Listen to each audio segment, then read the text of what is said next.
Hello dear aspirants. ഇന്ന് നമ്മൾ discuss ചെയ്യാൻ പോകുന്നത് വെറ്ററിനറി സയൻസിലെ പ്രീവിയസ് ഇയർ ക്വസ്റ്റ്യൻസുകളാണ്. ഫുഡ് സേഫ്റ്റി ഓഫീസർ എക്സാംസിന് മുൻ വർഷങ്ങളിൽ ചോദിച്ചിട്ടുള്ള ചോദ്യങ്ങളെ പറ്റിയിട്ടാണ് ഇതിൽ നമ്മൾ ഡിസ്കസ് ചെയ്യാൻ പോകുന്നത്. നമുക്കറിയാം 5 മാർക്കിനാണ് വെറ്ററിനറി സയൻസിൻ്റെ ഭാഗത്തു നിന്ന് ഫുഡ് സേഫ്റ്റിയിൽ ക്വസ്റ്റ്യൻസുകൾ വന്നിട്ടുള്ളത്. ഈ 5 മാർക്സ് എളുപ്പത്തിൽ നമുക്ക് മേടിച്ചെടുക്കാൻ പറ്റുന്നതായിരിക്കും. പല ക്വസ്റ്റ്യൻസുകളും പല കൊല്ലങ്ങളിലായിട്ട് റിപ്പീറ്റഡ് ആയിട്ട് വന്നിട്ടുള്ളതായിട്ട് നിങ്ങൾക്ക് കാണാൻ പറ്റും. ഇപ്പം ചില പോർഷൻസുകൾ സിലബസ് നിങ്ങളുടെ കയ്യിലുണ്ട്. ആ സിലബസിൽ തന്നെ ചില പോർഷൻസുകൾ വളരെ ഇമ്പോർട്ടൻ്റ് ആയിട്ട് നോക്കേണ്ടതുണ്ട്. അതിൽ നിന്നുകൊണ്ട് തന്നെയാണ് ക്വസ്റ്റ്യൻസുകൾ പലതും വന്നിട്ടുള്ളത്. അതുകൊണ്ട് നമുക്ക് എളുപ്പത്തിൽ ഈ 5 മാർക്കും കിട്ടാവുന്നതാണ്. അപ്പോൾ 2015, 2020 ജനറൽ റിക്രൂട്ട്മെൻറ്റിൻ്റെ ക്വസ്റ്റ്യൻ പേപ്പറുകളും അതിനോടൊപ്പം തന്നെ 2021 ഒരു സ്പെഷ്യൽ റിക്രൂട്ട്മെൻറ്റ് ക്വസ്റ്റ്യൻ പേപ്പറാണ് ഇന്നത്തെ ക്ലാസ്സിൽ നമ്മൾ ഡിസ്കസ് ചെയ്യാൻ പോകുന്നത്. പ്രീവിയസ് ഇയർ ക്വസ്റ്റ്യൻസുകൾ 5 to 5 മുതൽ 8 വരെയുള്ള ക്വസ്റ്റ്യൻസുകളാണ് സാധാരണ ചോദിച്ച് കണ്ടിട്ടുള്ളത് വെറ്ററിനറി സയൻസിൻ്റെ ഭാഗമായിട്ട്. അപ്പോൾ നമുക്ക് തുടങ്ങാം.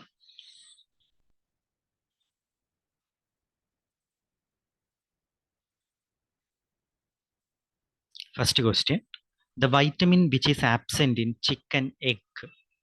ചിക്കൻ എഗ്ഗിൽ ആബ്സെൻ്റ് ആയിട്ടുള്ള വൈറ്റമിൻ ഏതാണെന്നുള്ളത് നമുക്കറിയാം. നമ്മുടെ സിലബസിലെ ഒരു ഇമ്പോർട്ടൻറ്റ് പോർഷനാണ് എഗ്ഗ് എന്ന് പറഞ്ഞിട്ടുള്ളത്.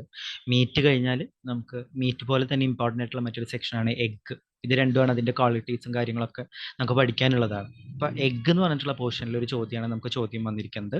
The vitamin which is absent in egg. എഗ്ഗിൽ ആബ്സെൻ്റ് ആയിട്ടുള്ള വൈറ്റമിൻ ഏതാണ്?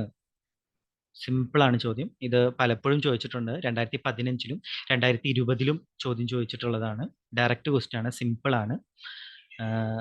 എഗ്ഗിനെ സംബന്ധിച്ചിടത്തോളം എഗ്ഗ് വൈറ്റമിൻ റിച്ച് ആയിട്ടുള്ള ഒരു സോഴ്സ് ആണ്, except vitamin C.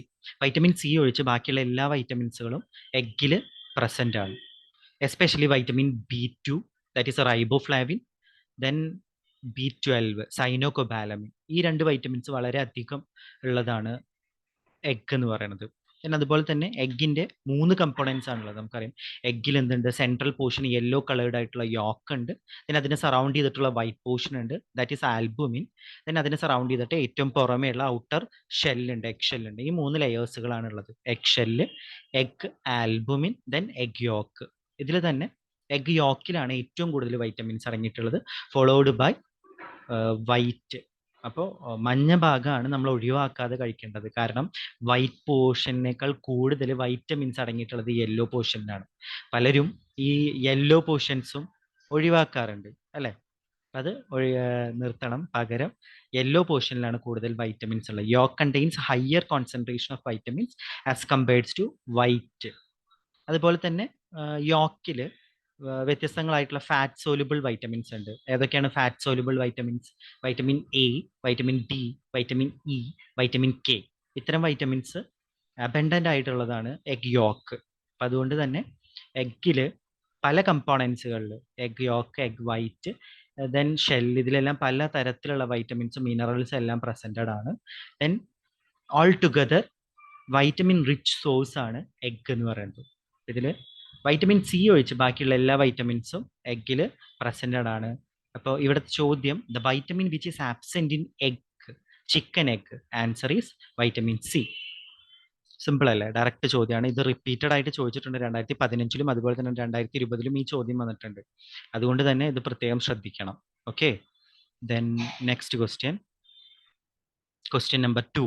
The cherry red color of meat packed in high oxygen MAP pack is due to. What do you mean by MAP? അല്ലേ, നമ്മൾ packaging and preservation of meet പഠിക്കാനുണ്ട് നമുക്ക്. Packaging and preservation of meet, അതിൽ നമ്മൾ പറയണതാണ് ഒരു packaging മെത്തേഡാണ് MAP എന്ന് പറയുന്നത്, മോഡിഫൈഡ് അറ്റ്മോസ്ഫറിക് പാക്കേജിങ്. അതായത് ഇവിടെ നമ്മളൊരു പാക്കേജിങ് മെറ്റീരിയലിൻ്റെ ഉള്ളിൽ ഡിഫറെൻറ്റ് ഗ്യാസുകൾ കമ്പോസിഷൻ ചെയ്യാണ്. ഫോർ എക്സാമ്പിൾ ഓക്സിജൻ ആയിരിക്കാം, കാർബൺ ഡൈ ഓക്സൈഡ് ആയിരിക്കാം, നൈട്രജൻ ആയിരിക്കാം, for prolonging the shelf life കൂട്ടാൻ വേണ്ടിയിട്ട് നമ്മൾ ഈ പാക്കേജിങ് മെറ്റീരിയലിനുള്ളിലുള്ള അറ്റ്മോസ്ഫിയർ മാറ്റിയെടുക്കുകയാണ്. That is called modified atmospheric packaging. Then മീറ്റിനെ സംബന്ധിച്ചിടത്തോളം മീറ്റിന്റെ കളറിന് കാരണക്കാരൻ എന്ന് പറയുന്നത് മയോഗ്ലോബിൻ ആണ്. ഏതാണ്? മയോഗ്ലോബിൻ. ഓക്കെ, അപ്പോൾ മയോഗ്ലോബിനിൽ മയോഗ്ലോബിനിൽ ഹീമോഗ്ലോബിൻ്റെ പോലെ തന്നെയുള്ള ഒരു ഹീം പാർട്ട് ഉണ്ട് നമുക്ക്. അതാണ് കളറിനെ കൺട്രോൾ ചെയ്യുന്ന കളറിങ് പിഗ്മെന്റ് ആയിട്ട് ആക്ട് ചെയ്യണത്. അപ്പോൾ ഹീം പാർട്ട് ഉണ്ട് ദാറ്റ് കണ്ടെയ്ൻസ് അയേൺ. അതാണ് മീറ്റിന് കളർ കൊടുക്കുന്നത്. അപ്പോൾ ഇത് മാറുന്നതിനനുസരിച്ച് അല്ലെങ്കിൽ ഇതിൻ്റെ കെമിക്കൽ ചേഞ്ചസിനനുസരിച്ച് പലതരത്തിലുള്ള കളേഴ്സുകൾ ഫോം ചെയ്യാനുള്ള സാധ്യതയുണ്ട്. അപ്പം അതിൽ ഇവരുടെ മെയിൻ ഫംഗ്ഷൻ, മയോഗ്ലോബിൻ്റെ മെയിൻ ഫംഗ്ഷൻ എന്ന് പറയുന്നത് ഓക്സിജനെ സ്റ്റോർ ചെയ്യലാണ്. Myoglobin helps in storing oxygen.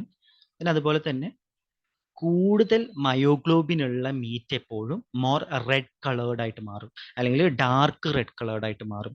More oxygen component ഉള്ള, മോർ മയോഗ്ലോബിൻ കമ്പോണൻ്റ് ഉള്ള മീറ്റ് എപ്പോഴും ഡാർക്കർ മീറ്റ് ആയിട്ട് മാറും. അതുകൊണ്ട് തന്നെ ഏറ്റവും കൂടുതൽ മയോഗ്ലോബിൻ കണ്ടന്റ് ഉള്ളത് ബീഫിനാണ്.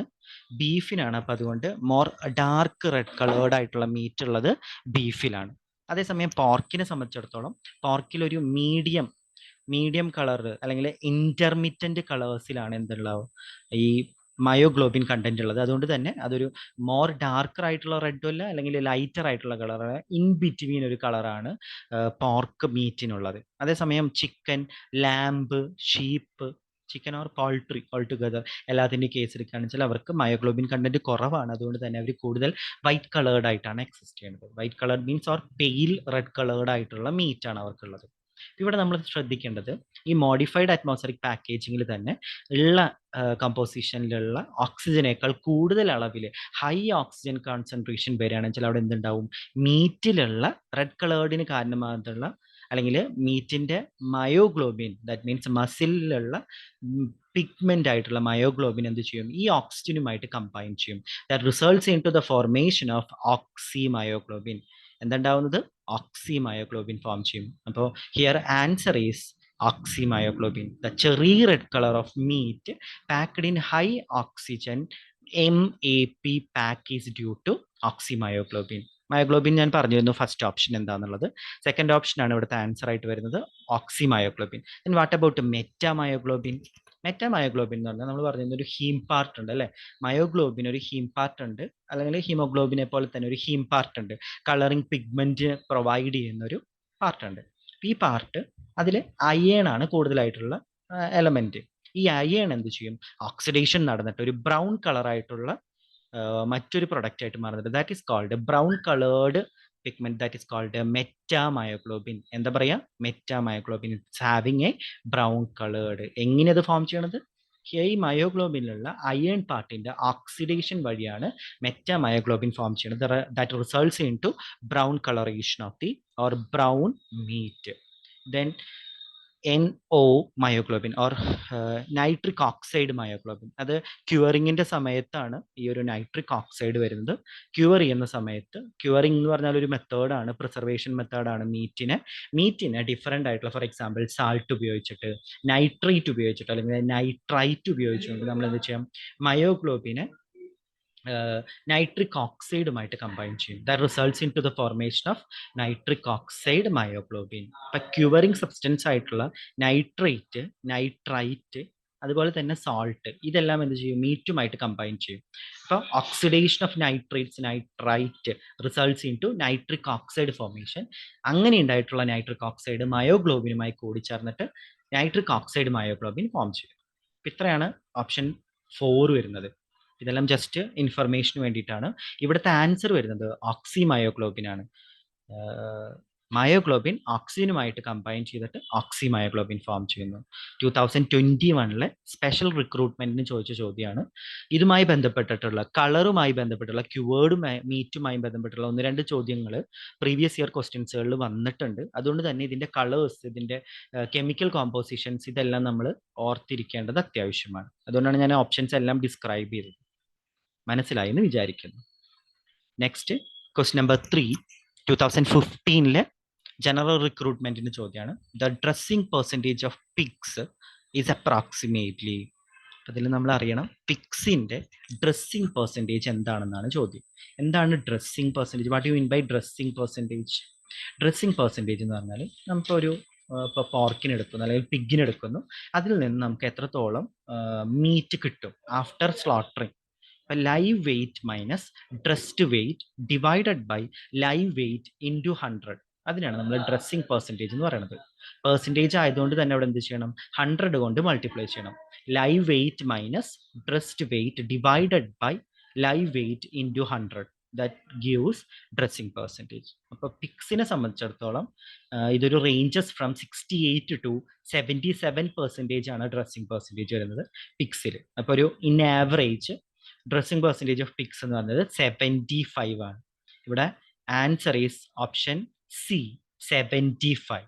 ഓക്കെ, ദെൻ കമ്മിങ് ടു ബാക്കിയുള്ള സ്പീഷീസിനെ കൂടി പറ്റി പറയുകയാണെന്ന് വെച്ചാൽ ബീഫിനെ സംബന്ധിച്ചിടത്തോളം, ബീഫ് ആൻഡ് ബഫലോസിനൊക്കെ സംബന്ധിച്ചിടത്തോളം, കാറ്റിൽ ബഫലോസിൻ്റെ ഒക്കെ കേസിൽ ബീഫിൻ്റെ ഡ്രസ്സിങ് പെർസെൻറ്റേജ് എന്ന് 50 to 60% ആണ്. 50 മുതൽ 60% ഡ്രസ്സിങ് പെർസെൻറ്റേജ് ബീഫിലുള്ളത്.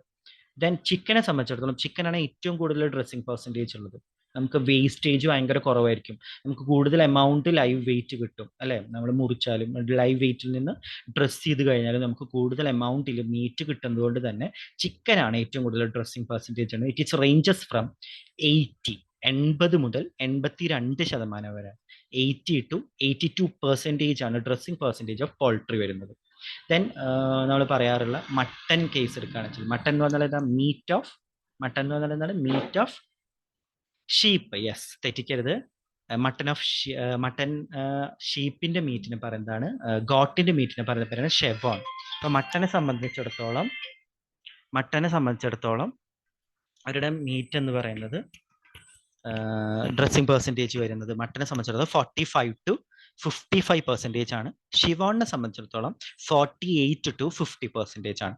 48 to 50%. ഇതൊന്നും ഓർത്ത് വെക്കുക. പിക്സിൽ 75% ആണ് ഡ്രസ്സിങ് പെർസെൻറ്റേജ്, ബീഫിൽ 50 to 60% ആണ് ഡ്രസ്സിങ് പെർസെൻറ്റേജ്, ചിക്കനിൽ 80 to 82% ആണ് ഡ്രസ്സിങ് പെർസെൻറ്റേജ്, ഷിവോണിൽ 48 to 50% ആണ്, മട്ടനിൽ 45 to 55% ആണ്. ഇതിൻ്റെ എല്ലാം ഡ്രസ്സിങ് പെർസെൻറ്റേജ് ഓർത്ത് വെക്കണം. ഇവിടെ ചോദിച്ചിരിക്കുന്നത് പിക്സിലെ ഡ്രസ്സിങ് പെർസെൻറ്റേജ് ആണ്. Answer is option C, 75%. Next question. The usual method of stunning of cattle is by using.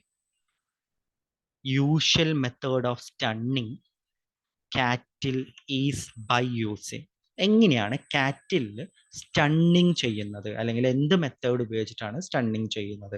അപ്പൊ സ്റ്റണ്ണിങ് എന്താണെന്ന് നമ്മൾ അറിയണം അല്ലേ.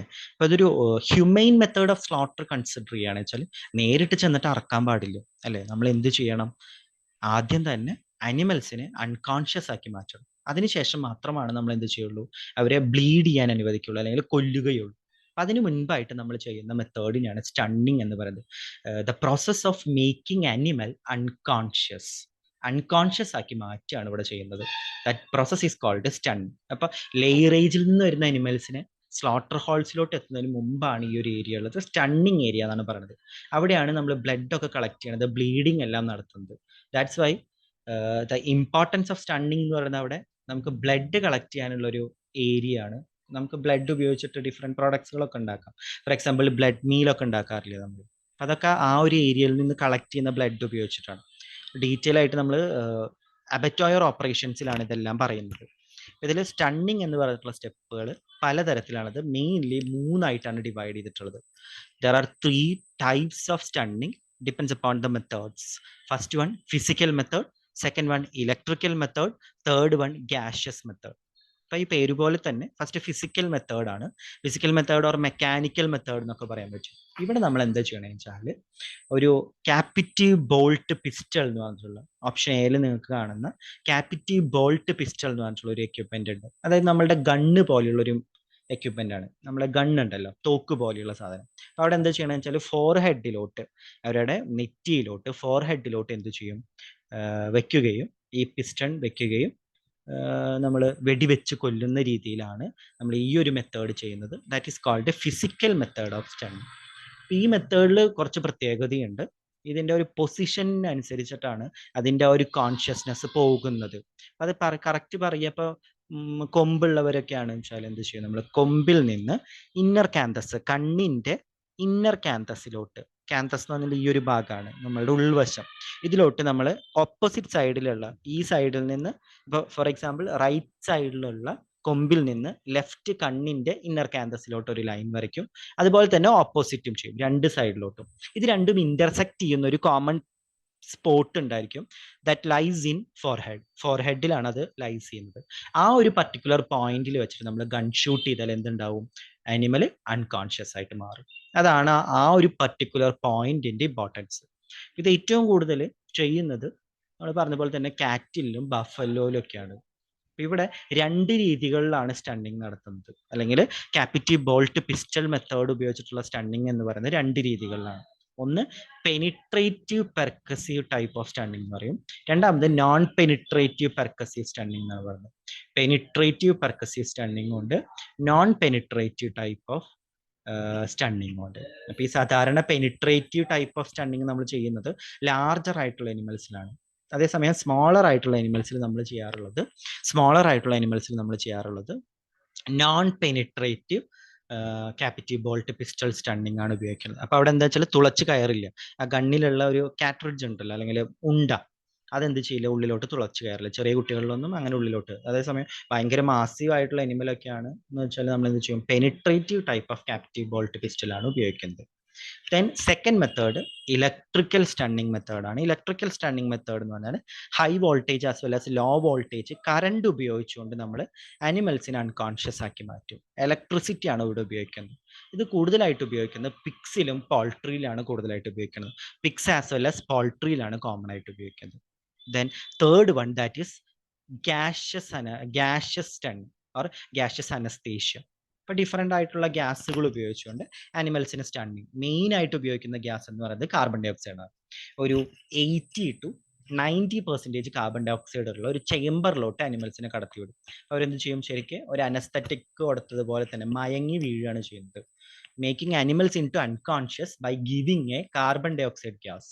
ഈ ഗ്യാസിന്റെ കോൺസെൻട്രേഷൻ കൂടുതലായതുകൊണ്ട് തന്നെ അനിമൽസ് എന്ത് ചെയ്യും, സ്റ്റൺ ചെയ്യപ്പെടും, ബോധരഹിതരായി മാറുകയും അവിടെ വീഴുകയും ചെയ്യും. അതാണ് ഇതും കോമൺ ആയിട്ട് ഉപയോഗിക്കുന്നത് പിക്സിലും പോൾട്രിയിലാണ് ഈ ഒരു സ്റ്റണ്ണിങ് മെത്തേഡ് കോമൺ ആയിട്ട് ഉപയോഗിക്കുന്നത്. അപ്പൊ gaseous type of stunning method ആണിത്. അതിൽ കാർബൺ ഡൈ ഓക്സൈഡ് ആണ് ഉപയോഗിക്കുന്നത്. ഇതാണ് 3 തരത്തിലുള്ള സ്റ്റണ്ണിങ് മെത്തേഡ്സ്. ഇവിടുത്തെ ചോദ്യം usual method of stunning of cattle is by using. ഇവിടെ answer is most correct answer is captive bolt pistol. Option E ആണ് ഇവിടുത്തെ കറക്റ്റ് ആൻസർ. അതിൽ തന്നെ ഏറ്റവും കൂടുതൽ കറക്റ്റ്, കുറച്ചും കൂടി ആക്യുറേറ്റ് ആയിട്ട് പറയുകയാണെന്ന് വെച്ചാൽ penetrative percussive captive bolt pistol stunning ആണ് കാറ്റിൽ ഏറ്റവും കോമൺ ആയിട്ട് ഉപയോഗിക്കുന്നത്. ബാക്കി എല്ലാ ഓപ്ഷൻസുകളും ക്ലിയർ ആയെന്ന് വിചാരിക്കുന്നു. ഈ ഒരു ചോദ്യത്തിന്റെ പ്രത്യേകത, ഇത് 2015-ലും 2020-ലും ചോദിച്ച ചോദ്യമാണ്. ഇതിന് ഈ ഒരു സ്റ്റണ്ണിങ് മെത്തേഡുകൾക്ക് ഇമ്പോർട്ടൻസ് ഉണ്ട്. പഠിക്കുന്ന സമയത്ത് അതൊന്ന് സ്ട്രെസ് ചെയ്തിട്ട് പഠിക്കണം. ഏതൊക്കെയാണ് സ്റ്റണ്ണിങ് മെത്തേഡ്സ്, എന്തൊക്കെയാണ് അവിടെ ചെയ്യുന്നത് എന്നുള്ള കാര്യങ്ങൾ കൂടി ഓർത്തു വെക്കാൻ ശ്രമിക്കുക. നെക്സ്റ്റ് ക്വസ്റ്റ്യൻ നമ്പർ 5, 2020-ലെ ചോദ്യമാണ്. The method of preservation of egg using sodium silicate. Method of preservation of egg using sodium silicate. Sodium silicate ഉപയോഗിച്ചുകൊണ്ട് എഗ്ഗിനെ പ്രിസർവ് ചെയ്യുന്ന മെത്തേഡ് ഏതാണെന്നാണ് ചോദ്യം. അപ്പോൾ എഗ്ഗിന്റെ പ്രിസർവേഷൻ 4 രീതികളിലാണ് നടത്തുന്നത്. there are 4 methods for the preservation of egg. അതിൽ first one wet immersion. പേര് പോലെ തന്നെയാണ്. വെറ്റ് എന്ന് പറഞ്ഞാൽ എന്തായിരിക്കും, നമ്മളൊരു ഏതെങ്കിലും ഒരു സൊല്യൂഷൻ ആയിരിക്കും അല്ലെ, ലിക്വിഡ് പോലെയുള്ള ഫോമിലായിരിക്കും, അതിലോട്ട് നമ്മൾ ഇമേഴ്സിഫൈ ചെയ്യാണ്, എഗ്ഗിനെ മുക്കുകയാണ് ചെയ്യുന്നത്. That's why it is called immersion, wet immersion. ഇതിൽ 2 മെത്തേഡാണ് ഈ ഒരു കാറ്റഗറിയിൽ വരുന്നത്. First method of preservation of egg എന്ന് പറയുന്നത് വെറ്റ് ഇമേർഷൻ ആണ്. വെറ്റ് ഇമേർഷനിൽ 2 ടൈപ്പ് ഉണ്ട്. അതിൽ ഒന്നാമത്തെയാണ് ലൈം സീലിംഗ്, രണ്ടാമത്തെയാണ് വാട്ടർ ഗ്ലാസ് മെത്തേഡ്. ഇപ്പൊ ലൈം സീലിങ്ങും വാട്ടർ ഗ്ലാസ് മെത്തേഡും. ലൈം സീലിങ്ങിൽ എന്താ ചെയ്യണമെന്ന് വെച്ചാൽ എഗ്ഗിനെ എടുത്തിട്ട് ലൈമിന്റെ സൊല്യൂഷനിലോട്ട് ഇട്ട് വെക്കും. സാച്ചുറേറ്റഡ് സൊല്യൂഷൻ ഓഫ് ലൈം ആണ് ഇവിടെ ഉപയോഗിക്കുന്നത്. സാച്ചുറേറ്റഡ് സൊല്യൂഷൻ ഓഫ് ലൈം ഉപയോഗിക്കുന്നത്. ഇവിടെ ഓപ്ഷൻ സി പറഞ്ഞിരിക്കുന്നതാണ് ലൈം സീലിംഗ് എന്ന് പറഞ്ഞിട്ടുള്ളത്. എന്നിട്ട് ഒരു 14 തൊട്ട് 16 വരെ മണിക്കൂറുകളോളം അതിലിട്ട് വെക്കും. ഇവിടെ എന്തുണ്ടാവണമെന്ന് വെച്ചാൽ കാർബൺ ഡൈ ഓക്സൈഡ് റിലീസ് ചെയ്യുകയും, ഈ കാർബൺ ഡൈ ഓക്സൈഡ് എവിടുന്ന കാർബൺ ഡൈ ഓക്സൈഡ്, ലൈമിൽ നിന്ന് വരുന്ന കാർബൺ ഡൈ ഓക്സൈഡ് അല്ലെ. ലൈമിന്റെ പെക്യുലാരിറ്റി, ലൈം എന്ന് പറയുന്നത് കാൽഷ്യം ഓക്സൈഡ് ആണ്. ഈ calcium oxide carbon dioxide release ചെയ്യുകയും, ഈ കാർബൺ ഡൈ ഓക്സൈഡ് എക്സിന്റെ ഔട്ടർ മോസ്റ്റ് കവർ ഉണ്ടല്ലോ, എക്സിലെ ഔട്ടർ മോസ്റ്റ് കവർ ഏതാണ്, കാർബൺ ഡൈ ഓക്സൈഡ് എക്സിൽ നിന്ന് വരുന്നത് ഔട്ടർ മോസ്റ്റ് ലെയറിലുള്ള കാൽഷ്യം കാർബണേറ്റ്സും ഇതൊക്കെ ആയിട്ട് കമ്പൈൻ ചെയ്തിട്ട് അവിടെയുള്ള ഒരു എഗ്ഗിന്റെ ഷെല്ലിനൊരു സീൽ ചെയ്യുന്നൊരു ഇതിലേക്ക് പോകും. സീലിംഗ് രീതിയിൽ അതിനെ പ്രൊട്ടക്റ്റ് ചെയ്യുകയും ചെയ്യും. അതാണ് ഇവിടെ ലൈൻ സീലിംഗ് എന്ന് പറയാൻ കാരണം. ഇപ്പൊ ഇവിടെ ഉണ്ടാകുന്ന എഗ്ഗിൽ നിന്ന് റിലീസ് ചെയ്യുന്ന കാർബൺ ഡൈ ഓക്സൈഡ് ലൈമുമായിട്ട് കമ്പൈൻ ചെയ്തിട്ട് എന്തുണ്ടാക്കും? കാൽഷ്യം കാർബണേറ്റ് ഉണ്ടാക്കും. ഈ കാൽഷ്യം കാർബണേറ്റ് എഗ് ഷെല്ലിൽ പോയിട്ട് സീലിംഗ് എഫക്റ്റ് ഉണ്ടാക്കും. That results in to preservation method of egg, lime sealing. അതാണ് ഫസ്റ്റ് മെത്തേഡ്. ഫസ്റ്റ് വെറ്റ് ഇമേഴ്ഷനിലെ ആദ്യത്തെ മെത്തേഡ് ലൈം സീലിംഗ് എന്ന് പറഞ്ഞു. രണ്ടാമത്തെ മെത്തേഡ് എന്ന് പറഞ്ഞാൽ വാട്ടർ ഗ്ലാസ് മെത്തേഡാണ്. വാട്ടർ ഗ്ലാസ് മെത്തേഡ് എന്ന് പറഞ്ഞാൽ ഇതുപോലെ തന്നെയാണ്. നമ്മൾ എന്ത് ചെയ്യും? എഗ് എടുത്തിട്ട് ഇവിടെ ഉപയോഗിക്കുന്നത് 10% solution of sodium silicate. Sodium സിലിക്കേറ്റിന്റെ 10% സൊല്യൂഷനിലാണ് നമ്മൾ എന്ത് ചെയ്യുന്നത്? എഗ്ഗിനെ ഡിപ്പ് ചെയ്ത് വെക്കുന്നത്, അല്ലെങ്കിൽ ഇമേഴ്സിഫൈ ചെയ്ത് വെക്കുന്നത്. ദാറ്റ് റിസൾട്ട്സ് ഇൻ ടു അവിടെ എന്തുണ്ടാവും? ഒരു പ്രിസർവേറ്റീവ് മെത്തേഡ്, പ്രിസർവേഷൻ നടക്കുകയും, അതായത് അതിനെ കവർ ചെയ്യുകയും, ആ ഒരു സോഡിയം സിലിക്കേറ്റ് അവിടെ ഒരു കവറിങ് ആയിട്ട് ആക്ട് ചെയ്യുകയും എഗ്ഗിനെ പ്രിസർവ് ചെയ്യുകയും ചെയ്യും. ഈ ഒരു മെത്തേഡിനെയാണ് നമ്മൾ വാട്ടർ ഗ്ലാസ് മെത്തേഡ് എന്ന് പറയുന്നത്. ഇതാണ്, ഈ രണ്ടെണ്ണമാണ് first method of egg preservation. രണ്ടാമത്തെ എഗ് പ്രിസർവേഷൻ മെത്തേഡ് എന്ന് പറയുന്നത് ഡ്രൈ മെത്തേഡാണ്. ഡ്രൈ മെത്തേഡിൽ എഗെയിൻ രണ്ടായിട്ടാണ് തിരിച്ചിരിക്കുന്നത്. ഓയിലിംഗ് എന്ന് പറഞ്ഞിട്ടുള്ള ഒരു മെത്തേഡ് ഉണ്ട്, അതായത് ഓയിൽ കോട്ടിംഗ് എന്ന് പറഞ്ഞിട്ടുള്ള ഒരു മെത്തേഡും ഉണ്ട്. ദെൻ അതുപോലെ തന്നെ gaseous atmosphere or gaseous method of preservation. അങ്ങനെ രണ്ട് രീതികളിലാണ് dry method of egg preservation വരുന്നത്. ഓയിൽ കോട്ടിങ്ങിൽ എന്താ ചെയ്യണമെന്ന് വെച്ചാൽ ഡിഫറെൻറ്റ് ടൈപ്സ് ഓഫ് ഓയിൽസുകൾ ഉപയോഗിച്ചുകൊണ്ട് എഗ്ഗിനെ കവർ ചെയ്യും. എസ്പെഷ്യലി സൺഫ്ലവർ ഓയിൽ, ദെൻ അതുപോലെ തന്നെ സോയാബീൻ ഓയിൽ, കോൺ ഓയിൽ, അതുപോലെ തന്നെ ഒലീവ് ഓയിൽ. ഇങ്ങനെ ഡിഫറെൻറ്റ് ടൈപ്സ് ഓഫ് ഓയിൽസുകൾ ഉപയോഗിച്ചുകൊണ്ട് എഗ്ഗിനെ കവർ ചെയ്യുകയാണെന്ന് വെച്ചാൽ that method is called oil coating എന്ന് പറയുന്നത്. എന്താ പറയാ? ഓയിൽ കോട്ടിംഗ് എന്ന് പറയുന്നത്.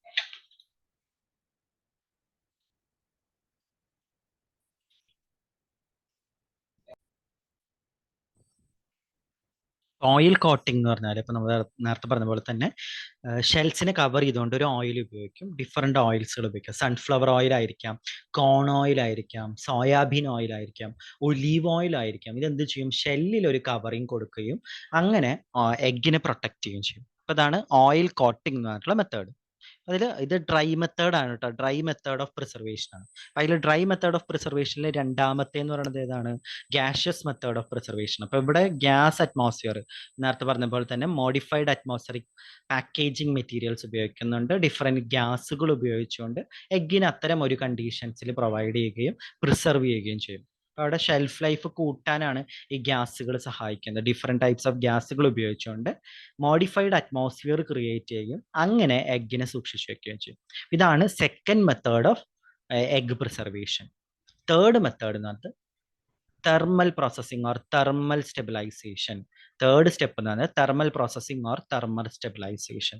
ഇവിടെ എന്ത് ചെയ്യും? എഗ്ഗിനെടുത്തിട്ട് ബോയിൽഡ് വാട്ടറിൽ ഇടും. ഈ ബോയിൽഡ് വാട്ടറിന്റെ പെക്യുലാരിറ്റി എന്താ വെച്ചാൽ ഒരു 55 ഡിഗ്രി സെൽഷ്യസിലാണ് ഈ വെള്ളത്തിനെ തിളപ്പിക്കുന്നത്. ആ ഒരു ടെമ്പറേച്ചറാണ് ഉള്ളത്.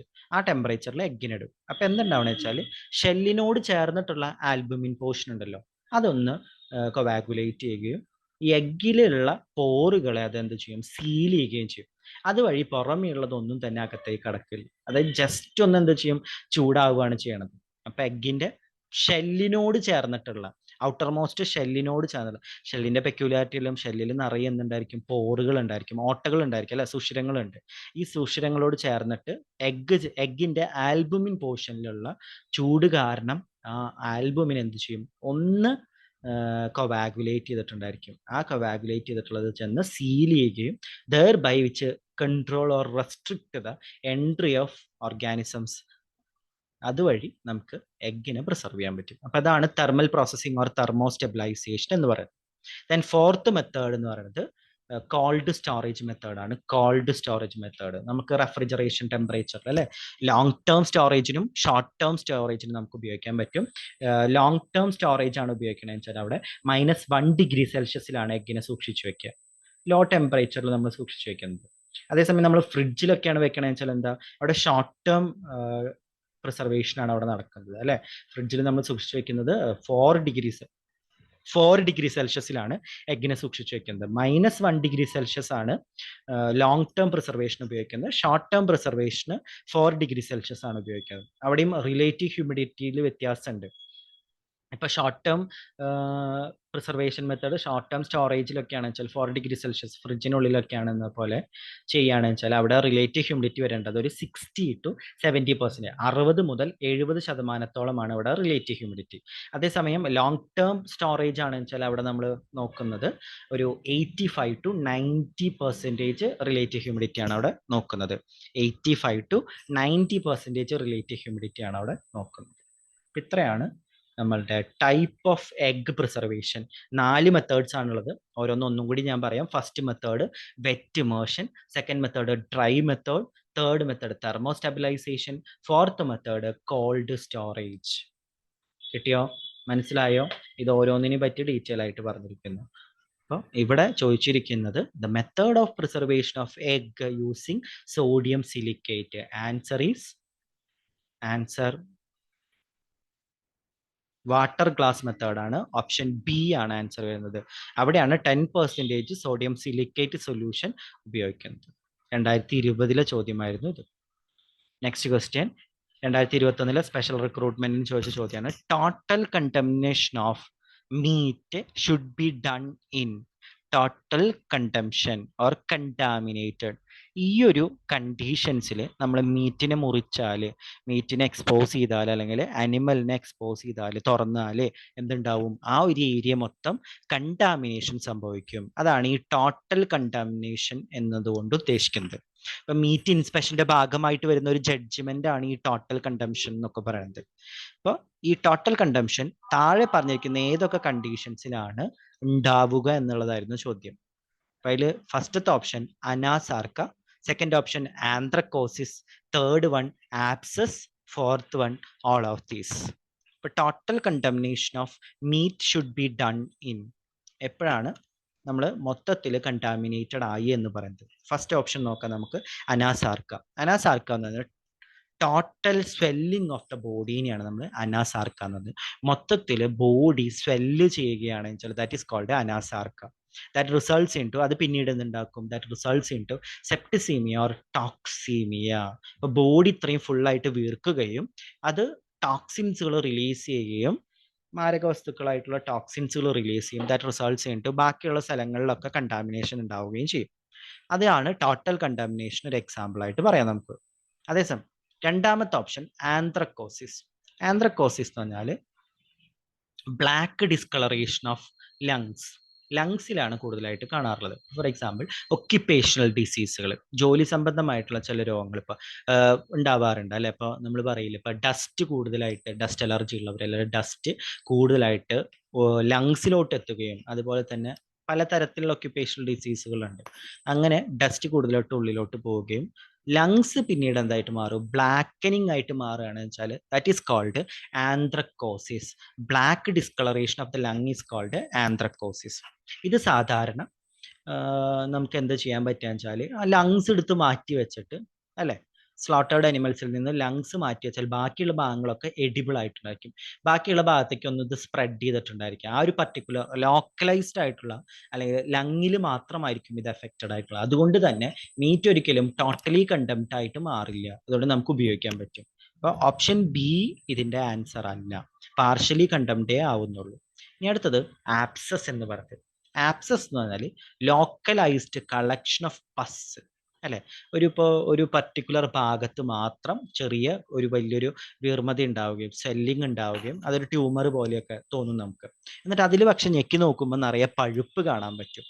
അത് പഴുപ്പ് കാണാന്ന് പറഞ്ഞാൽ എന്താ? അതൊരു ഇൻഫെക്റ്റഡ് ആയിട്ടുള്ള പാർട്ടായി മാറി അല്ലെ, അതുകൊണ്ടാണ് അത് പഴുപ്പായി എന്ന് പറഞ്ഞത്. പക്ഷെ ആ ഒരു ഭാഗം മാത്രം എടുത്തു കളഞ്ഞാൽ നമുക്ക് എന്ത് ചെയ്യാൻ പറ്റും? ബാക്കിയുള്ള ഇതൊക്കെ ഉപയോഗിക്കാൻ പറ്റും. That is abscess is also comes under as a partially condemned meat. അപ്പൊ ബിയും സിയും ഒരുപോലെയാണ്, പാർഷ്യലി കണ്ടംപ്റ്റ് ആണ്. അതേസമയം അനാസാർക്കയുടെ കാര്യത്തിൽ ടോട്ടലി കണ്ടംപ്ഷൻ പറയുന്നുണ്ട്. ആൻസർ ഇവിടെ വരുന്നത് ഓപ്ഷൻ എ അനാസാർക്കയാണ് വരുന്നത്. Total condemnation of meat should be done in the case of അനാസാർക്ക. അപ്പോൾ ഇത് 2021 ചോദ്യമായിരുന്നു. അപ്പോൾ ആൻസർ ഇവിടെ വരുന്നത് അനാസാർക്കയാണ് വരുന്നത്. Next question number 7. Dash is used for testing the effectiveness of bleeding of carcass.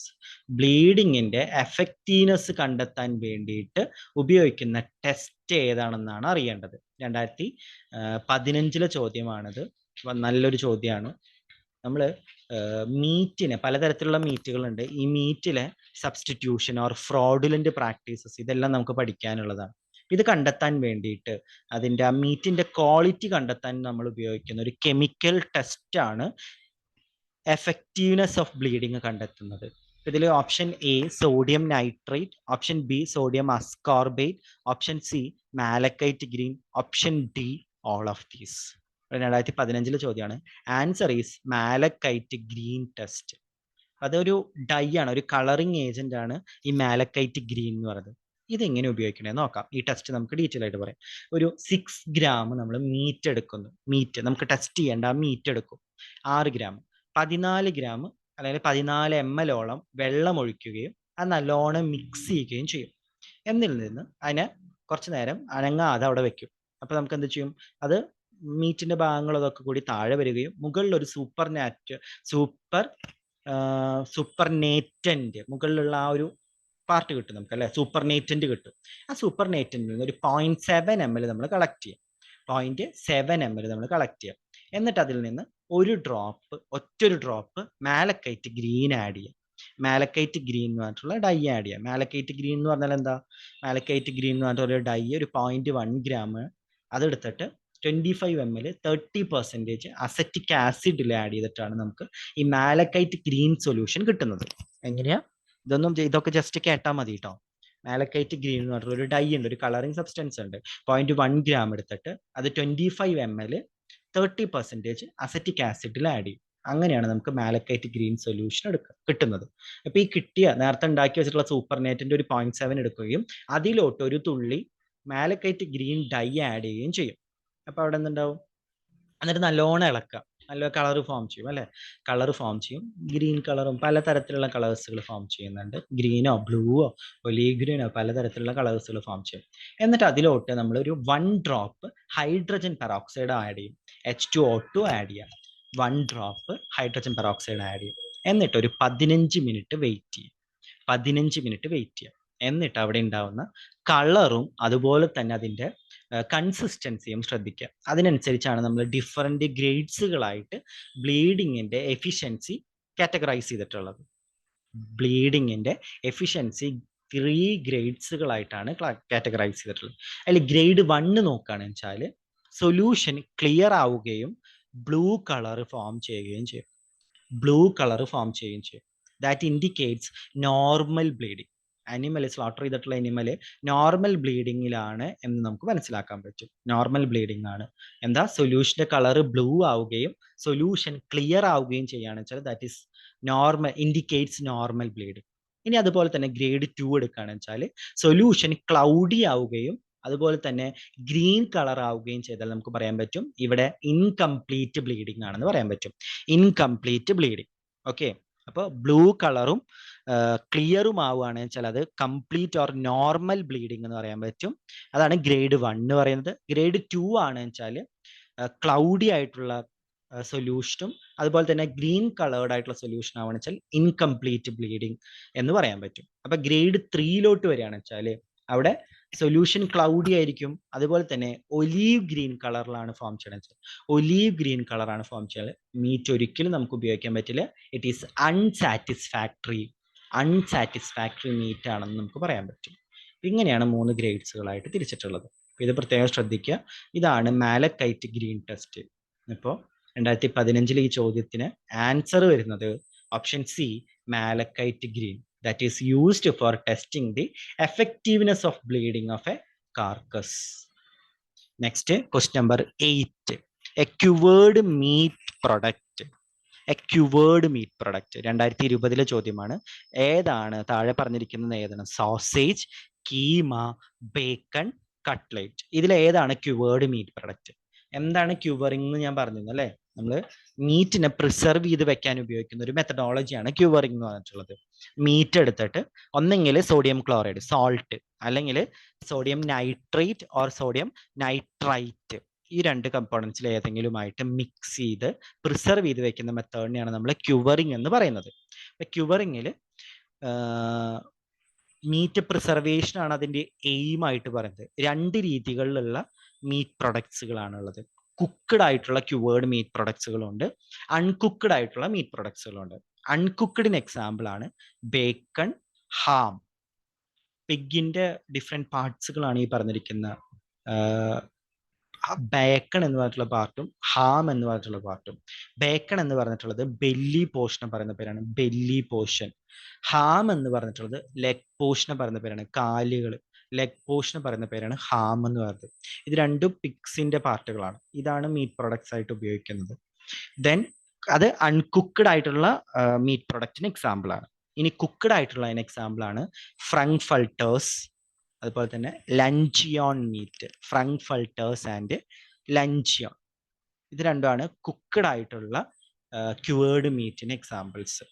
ഇനി ഇവിടെ കമ്മിങ് ടു സോസേജ്, നമുക്ക് ഓപ്ഷൻസുകളിലോട്ട് വരാം. സോസേജ് എന്ന് പറഞ്ഞാൽ നമ്മൾ ഒരു പർട്ടിക്കുലർ മീറ്റ് പ്രൊഡക്റ്റ് ആണത്. അവിടെ എന്താ ചെയ്യണമെന്ന് വെച്ചാൽ മീറ്റിന് ഫുൾ എടുത്ത് ഒരു പർട്ടിക്കുലർ മീറ്റ് ചെയ്ത്, ചിക്കൻ ആയിരിക്കാം, ബീഫ് ആയിരിക്കാം, ഏത് വേണമെങ്കിലും ഉപയോഗിക്കാം. അത് ഉപയോഗിച്ചിട്ട് നല്ലോണം അരയ്ക്കും, മിൻസ് ചെയ്തെടുത്തിട്ട് അതിലോട്ട് ബാക്കിയുള്ള സാധനങ്ങൾ, വെജിറ്റബിൾസോ മസാലകളും അങ്ങനെയുള്ള സാധനങ്ങളൊക്കെ ആഡ് ചെയ്തിട്ട് ഒരു സൊല്യൂഷൻ, മീൻസ് ഒരു semi solid semi liquid forms ആക്കി മാറ്റി വയ്ക്കും, ഒരു പേസ്റ്റ് ഫോമിലാക്കി വയ്ക്കും. എന്നിട്ട് അതിന് നമ്മൾ ഈ ഇൻഡസ്റ്റൈൻ ഉണ്ടല്ലോ, ഇൻഡസ്റ്റൈൻ നമ്മുടെ കുടല് പോലെയുള്ള ഒരു സ്കിന്നിന്റെ ആവരണം, ദാറ്റ് ഈസ് കോൾഡ് കെസീങ് എന്നാണ് അതിനെ പറയുന്നത്. കെസീങ്, CASING, കെസീങ് എന്നാണ് അതിനെ പറയുന്നത്. അതിലോട്ട് ഫില്ല് ചെയ്ത് വെക്കും. എങ്ങനെയുണ്ട്, നല്ലതല്ലേ? അപ്പൊ നമുക്ക് കാണുമ്പോൾ ഒരു ട്യൂബ് പോലെയുള്ള ഇൻഡസ്റ്റൈനിൽ ഇത് ഈ പറഞ്ഞിരിക്കുന്ന മീറ്റ് എല്ലാം മിൻസ് ചെയ്തിട്ടുള്ള മീറ്റ്, അല്ലെങ്കിൽ ഇതെല്ലാം വെച്ചിട്ടുള്ള മീറ്റ് സ്റ്റഫ് ചെയ്ത് വെച്ചിട്ടുള്ളത്. അപ്പൊ നീളത്തിലൊരു ലോങ് ചെയിൻസ് പോലെ നമുക്ക് കിട്ടും. അതാണ് നമ്മൾ കുക്ക് ചെയ്തിട്ട് പിന്നീട് കഴിക്കാൻ ഉപയോഗിക്കുന്നത്. That is called sausage. നിങ്ങൾക്ക് എല്ലാവർക്കും അറിയാമെന്ന് വിചാരിക്കുന്നു സോസേജ് എന്താണെന്നുള്ളത്, കണ്ടിട്ടുണ്ടായിരിക്കും നിങ്ങൾ. അത് ഉപയോഗിച്ചിട്ട് പല സാധനങ്ങൾ ഉണ്ടാക്കിയെടുക്കാം. ദെൻ അടുത്തത് സെക്കൻഡ് ഓപ്ഷൻ കീമ എന്ന് പറഞ്ഞിട്ടുള്ളത്. കീമ ഇതുപോലെ തന്നെയാണ്, ലാമ്പിന്റെ മീറ്റ് ആണ് അവിടെ കൂടുതലായിട്ട് ഉപയോഗിക്കുന്നത്. മിൻസ് ചെയ്തിട്ടുള്ള ഒരു മീറ്റ് ആണ്, കറി പോലെയാണ് അത് ഉണ്ടാക്കുക. നമ്മൾ കറി ഉണ്ടാക്കില്ലേ, അവിടെ എന്താ വെച്ചാൽ നല്ലോണം അരച്ച് ചേർത്തിട്ടുള്ള മീറ്റിനെ, ലാമ്പ് മീറ്റിനെ എടുത്തിട്ട് അതിലോട്ട് വെജിറ്റബിൾസും അതുപോലെ തന്നെ മസാലാസും ഒക്കെ ഉണ്ടാക്കിയിട്ട് ഒരു കറി പോലെ ഉണ്ടാക്കുന്നതിനാണ് കീമ എന്ന് പറയുന്നത്. ബേക്കൺ ഞാൻ നേരത്തെ പറഞ്ഞിരുന്നു, അൺകുക്ക്ഡ് ആയിട്ടുള്ള ബെല്ലി പോർഷൻ ഓഫ് പിഗ് ആണ് ശരിക്കും ബേക്കൺ എന്ന് പറയുന്നത്. അതൊരു ക്യൂവേർഡ് മീറ്റ് പ്രൊഡക്റ്റ് ആണ്. ദെൻ കട്ട്ലറ്റ് എന്ന് പറയുന്നത് നിങ്ങൾക്കറിയാം, നമ്മൾ കോമൺ ആയിട്ട് ഉപയോഗിക്കുന്നതാണ് കട്ട്ലൈറ്റ്സുകൾ, മീറ്റ് കട്ട്ലൈറ്റ്സുകളാണ് ഇവിടെ ഉദ്ദേശിക്കുന്നത്. ഇവിടെ ക്യൂവർ ചെയ്ത് വെച്ചിരിക്കുന്ന മീറ്റ് പ്രൊഡക്റ്റ് ഏതാണെന്നാണ് ചോദ്യം. ഇവിടെ ആൻസർ ഓപ്ഷൻ സി, ബേക്കൺ ആണ് ക്യൂവേർഡ് മീറ്റ് പ്രൊഡക്റ്റിന് എക്സാമ്പിൾ ആയിട്ട് പറയുന്നത്. അത് ഓർത്ത് വെക്കുക, 2020 ചോദിച്ചതാണ്. എക്സാമ്പിൾസുകളാണ് ഓർത്ത് വെക്കേണ്ടത് കേട്ടോ. Next question number 9. നമ്മുടെ ക്ലാസ്സിൽ നമ്മൾ ഡിസ്കസ് ചെയ്തതാണ്, ഫസ്റ്റ് ഇൻട്രോ ക്ലാസ്സിലായിരുന്നു ഇത് വന്നത് അല്ലേ. Risk assessment, risk management, risk communication are the general principles of. ഈ മൂന്നും ഏതിന്റെ ഭാഗമാണ്? Risk assessment, risk management, risk communication are the general principles of risk analysis or risk or hazard analysis. Answer option E, hazard analysis ആണ് വരുന്നത്. എന്താണെന്ന് എല്ലാം അറിയാം. Risk നമ്മൾ ഐഡന്റിഫൈ ചെയ്യുന്നു, that is called risk assessment. Then assess ചെയ്തിട്ടുള്ള കാര്യങ്ങൾ, അല്ലെങ്കിൽ റിസ്കിന് നമ്മൾ എത്രത്തോളം പ്രശ്നം ഉണ്ടാക്കിയെടുക്കും അല്ലെ, നമ്മളൊരു ഹസാർഡ് ഐഡന്റിഫൈ ചെയ്യുന്നു, അത് എത്രത്തോളം പ്രശ്നം ഉണ്ടാക്കുന്നു, അതാണ് റിസ്ക് എന്ന് പറയുന്നത്.